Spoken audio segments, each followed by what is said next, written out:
ওম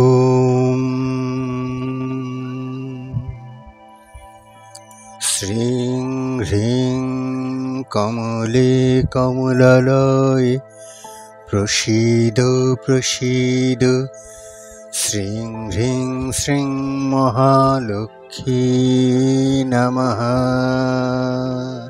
জ্যোতিষশাস্ত্র অনুসারে বৃহস্পতিবারে হলুদের টোটকা বেশ কার্যকরী। বৃহস্পতিবারে হলুদের টোটকা দিয়ে আর্থিক পরিস্থিতি মজবুত করা সম্ভব। জেনে নিন হলুদের এই কার্যকরী টোটকাগুলো। চ্যানেলটি সাবস্ক্রাইব করে সবাই পাশে থাকবেন এবং ভিডিওগুলো শেয়ার করবেন। হিন্দু ধর্মে হলুদকে অত্যন্ত শুভ বলে মনে করা হয়।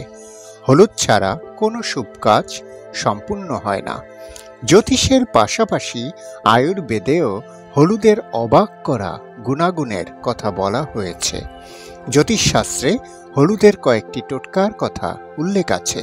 এগুলো মেনে চললে হলুদের সুপ্রভাবে পজিটিভ এনার্জি বাড়বে এবং আর্থিক পরিস্থিতি মজবুত হবে। জেনে নিন হলুদের এই টোটকাগুলি সম্পর্কে। ধর্মীয় বিশ্বাস অনুযায়ী হলুদ শ্রী বিষ্ণুর অত্যন্ত প্রিয়।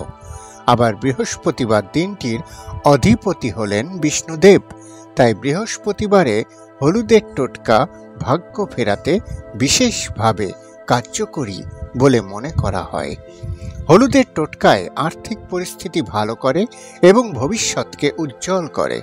আবার বৃহস্পতিবারে হলুদের টোটকায় কোষ্ঠীতে শক্তিশালী হয় বৃহস্পতির অবস্থানও।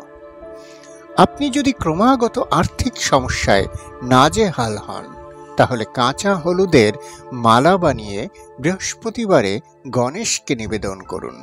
এর ফলে আপনার সব কাজের পথে বাধা কেটে যাবে।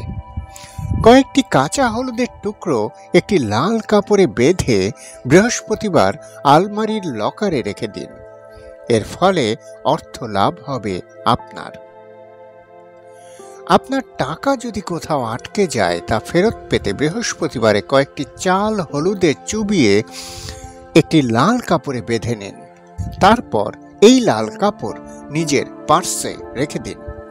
এর ফলে আটকে থাকা টাকা শিগগিরই ফেরত পাবেন আপনি। বৃহস্পতিবারে বাড়ি থেকে বেরোনোর আগে গণেশের ছবি বা মূর্তিতে হলুদের টিকা লাগান। তারপর নিজের কপালেও হলুদের তিলক কাটুন। এর ফলে আপনি যে কাজে যাচ্ছেন সেই কাজ সম্পন্ন হবে এবং কাজে উন্নতি করতে পারবেন আপনি।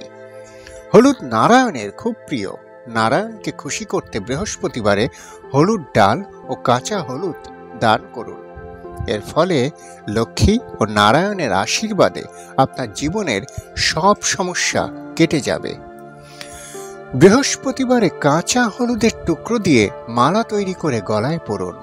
এই মালা গলায় পরার আগে এর উপরে গঙ্গা জল ছিটিয়ে নিন এবং শ্রী বিষ্ণুর পায়ের কাছে কিছুক্ষণ রেখে দিন। এইভাবে মালাটি শুদ্ধ করে তারপর তা নিজের গলায় পরুন। এর ফলে আপনার জীবনের সব সংকট কেটে যাবে। শুধু দর্শক মণ্ডলী, ভিডিওটি ভালো লাগলে লাইক, কমেন্ট এবং শেয়ার করবেন। চ্যানেলটি সাবস্ক্রাইব করে পাশে থাকবেন। সামনে আবার দেখা হবে নতুন কোনো ভিডিও নিয়ে। সেই পর্যন্ত পাশে থাকুন, সাপোর্ট করুন। প্রণাম সবাইকে।